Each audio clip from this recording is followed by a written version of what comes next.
G'day folks, and welcome to today's video from the posture exercise series brought to you by posture-exercises.blogspot.com.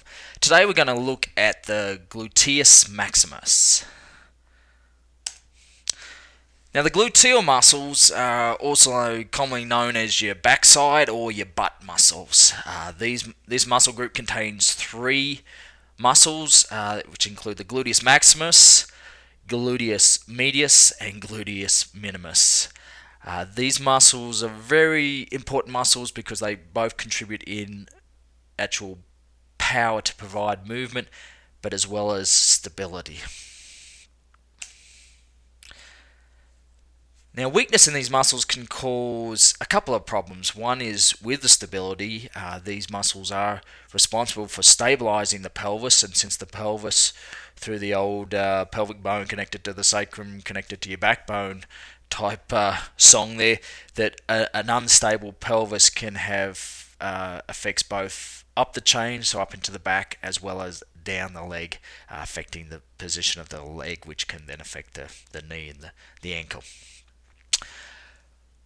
For this video, we are just focusing on the gluteus maximus, although we also do want to recognize that the gluteus medius is a very important muscle and is commonly weak in a lot of people, but that'll be another video. Now, why does this muscle become weak? A couple of common causes, not the only causes, but some of the common ones is what we call the sway back posture, and you can read some more about sway back posture on posture-exercises.blogspot.com. Basically, if we have a look at the picture here on the left, we can see how the pelvis and the hips are forward of the midline there. That means that the hips fall forward in that position due to gravity, rather than the muscles being used to get them to that position. So you tend to find that the backside muscles just aren't used as much, and they're for like any muscle, if it's not being used, it tends to lose strength. Another common cause of weakness is when the hamstring muscles, which are the muscles at the back of the thigh. Here's my arrow coming up here, so basically going from the top of the pelvis down to the shin bone. If those muscles become too strong and too dominant, which can happen as there are a lot of gym equipment exercises that work these muscles and not so many that work the backside muscles. So if those muscles become too strong and dominant, they try and take over the job that the backside muscle, the gluteal muscles, are meant to do. So let's have a look at some ways to strengthen these exercises. Now, the key to strengthening these exercises is that you've got to feel it in these exercises. Now, you'll find that most people can do this motion, but are you feeling it in the right spot? And that is the key to strengthening up the gluteals. And so the first one is just more about recruiting the muscle, getting isolated, because you'll find that in some people who are weak, they just have trouble getting this muscle going. So it's lying on the back with the knees bent, keeping your back flat in a neutral position, and you're just squeezing the butt cheeks together. Imagine holding a coin between the backside. Just squeeze and relax. So let's have a look at that one.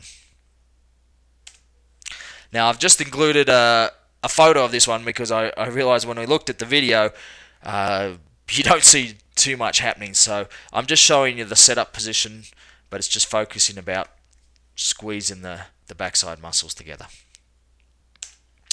Now, method number 2, it's the same starting position as method number 1, so lying on the back flat position, knees bent, but this time you're lifting the backside up off the floor. Once again, focus about using the backside muscles, not the hamstring muscles. And for some people, that's going to be a little tricky to do initially. So kind of also sometimes imagining, if you're holding a coin between the butt cheeks, then you can't drop it. That sometimes mental image helps you focus on those muscles a little bit more. So let's have a look at that one.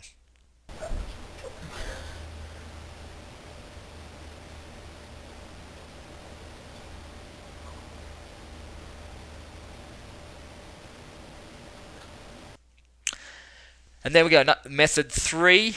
This time you're lying on your front, and we're lying on some pillows. The reason we get you to lie on some pillows is there's really just not a lot of movement backwards in the hip. If you do try and move the leg too far back in the hip joint, you just end up arching the lower back, and that's something that we want to avoid with this exercise. So we put you on some pillows so that when you're looking from a side-on view, your knee is starting off lower than the hip, and you have the knee bent, you lift the leg up, but just lift the leg up so that it's approaching being level with the hip.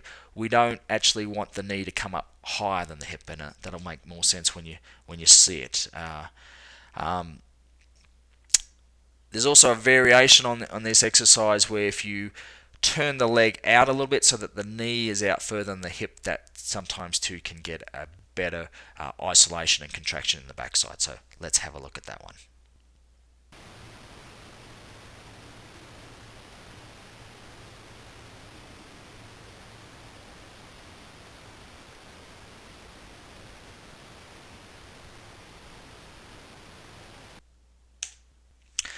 And there you go, some recruiting and strengthening exercises to get you started with the Gluteus Maximus. For more posture tips and exercises, make sure you visit us at posture-exercises.blogspot.com.